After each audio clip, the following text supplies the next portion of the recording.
All right, so this is going to be my reflection for my teacher work study. So first off, I'm going to say this was a very cool, interesting process through everything. I learned a lot about myself, about my students through this unit using this process. I saw traits in myself that I didn't know. I saw some traits that I need to work on. Overall, it was a very interesting experience. And then it was like very good for me because I know, like, talking with students, not students, talking with teachers and about this kind of stuff, and they still say that they have to do things similar to this, even though now that they're in the teaching field, you still have to do things like this. So I think it was very good for me to go through this process and get a little taste of like what this is like and things like that. So all right, so first off, we're going to talk about the diagnostic part. Or hold up, let me back up. First, I'm going to tell you what I did for this teacher work study. So my unit was students were going to learn and recognize the names and the locations of the states of the United States of America. So basically, the students were learning the states. The students were learning the states of the United States. So how I kind of introduced this, or I ran my diagnostic with this unit. So my diagnostic was an online map quiz. So online you can search hundreds of map quizzes where they give you the name of a state and you have to pick which state it was. And so for this, I gave it to my students. I was like, all right, go through this little quiz, report your first score to me, and I kept record of that. I didn't grade it, anything like that. I just wanted to see where the students were at with this material, because I know the states can be an overwhelming thing, especially for seventh graders. I know I do learning the states and state capitals for my high school geography, and even they struggle with some of that too. So I knew I probably had a little bit of a challenge ahead of me doing this with seventh graders, because it can be overwhelming with some people. The students did their diagnostic game, reported the scores back to me, and that's where I determined where I was going to start my unit. So I had a couple different options. Like, if my students did really good on the diagnostic, we would kind of explore the U.S. in like bigger chunks, either two halves or maybe even just all 50 states as a whole. But the diagnostic did not show me that. I did have a handful of kids that did really great on their diagnostic, had good background knowledge in it. But there wasn't enough there. A majority of the students still were in that middle to lower range, and that's what determined where I was going to start, because that showed me that the students had a little bit of background in this subject, but not too strong of a background. So I was like, all right, we're going to start from square one here and build our way up. So what I did, instead of doing it like two halves or one as a whole, I split it up into different regions.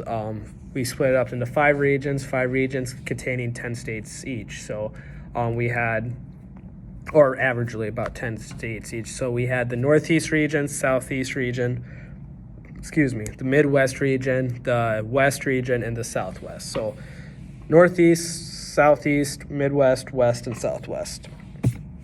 So, and we started with one, went to the next one, just built up from each other, that each one that just really slowly introducing kids to these states, slowly building one unit on top of another, so that way students weren't like overwhelmed or anything like that. So and I feel like this was a good tactic, especially with the students that didn't have the best background in it, because they weren't like trying to cram a lot of states before we moved on to the next. They were able to slowly build, and I think that was good and was very effective. The assessments that I used throughout this unit. So I started with that map quiz diagnostic, and then I continued with that by having check-ins with that map quiz. So as we went on with the unit, every now and then I would say, all right, pull up your guys' map quiz game and report scores back to me, and I would write the scores so I can see how my students were growing, compare the scores and see how my students were growing.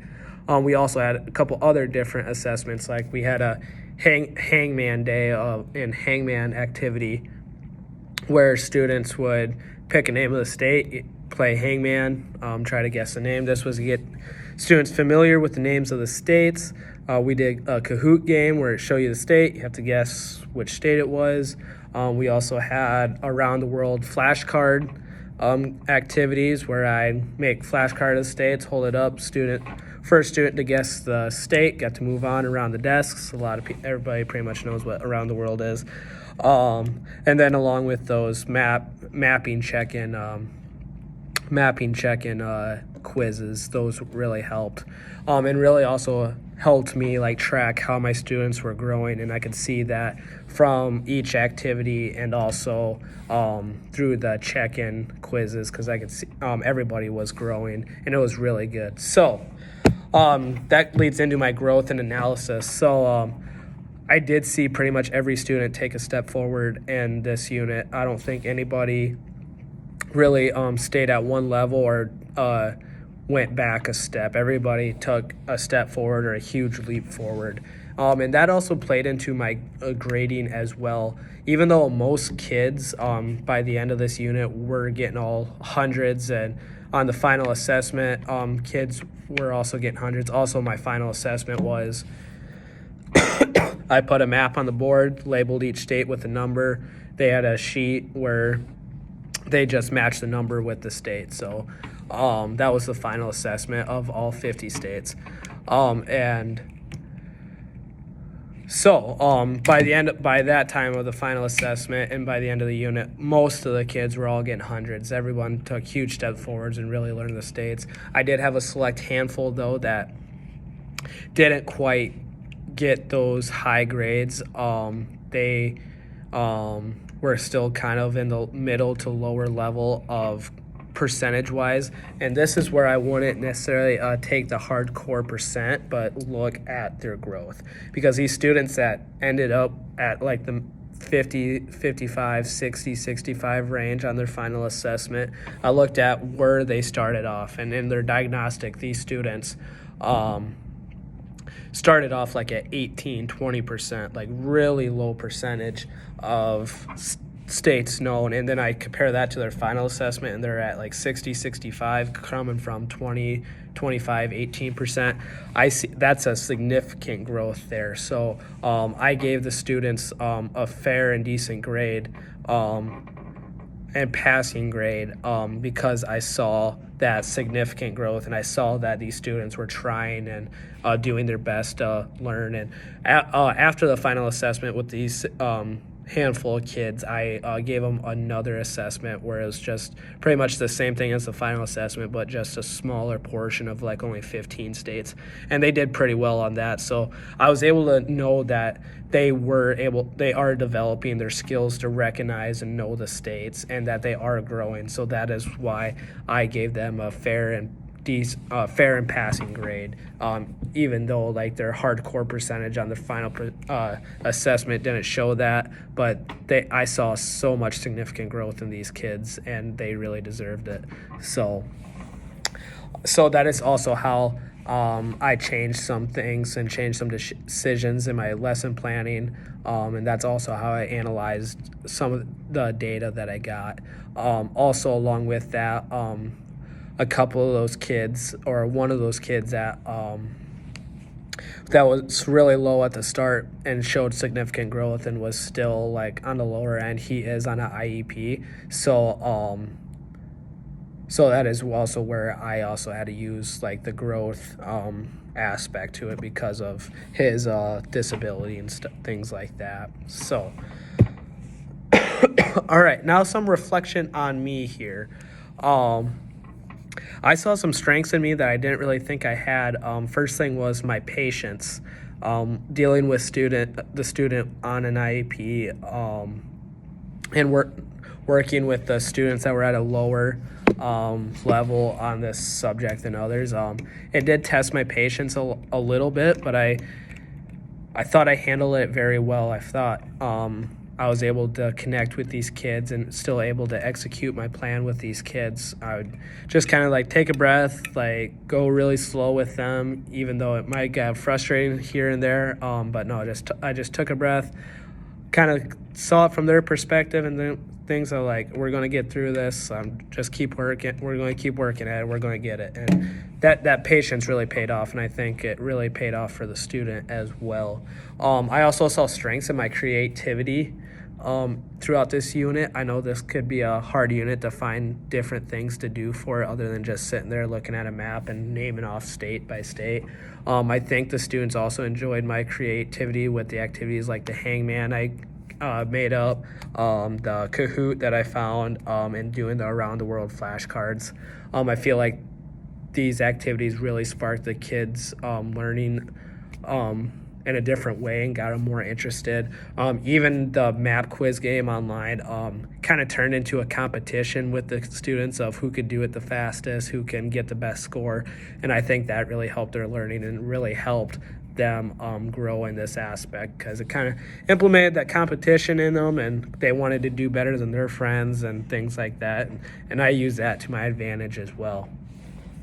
One thing I do think I need to work on is attention to certain students.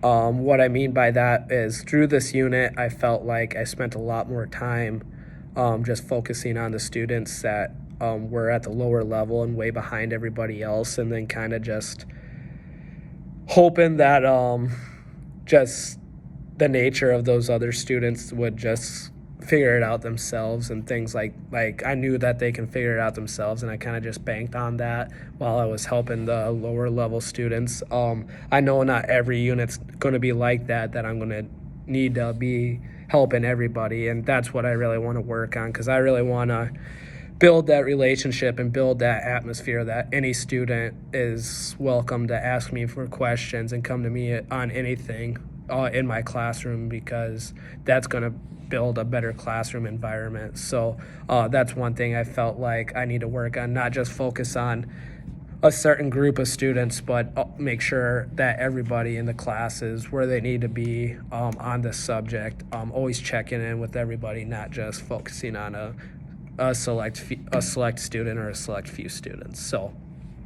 overall, I think this was a great unit. Like I said, I saw growth from everybody. I don't think anybody declined in this unit. I think the kids really enjoyed it. I think the kids really enjoyed the assessments and the activities that we had throughout this unit. And yeah, I just look forward to doing more things like this, and seeing how I can grow and improve as a teacher and getting to interact with students more through this process. So thank you.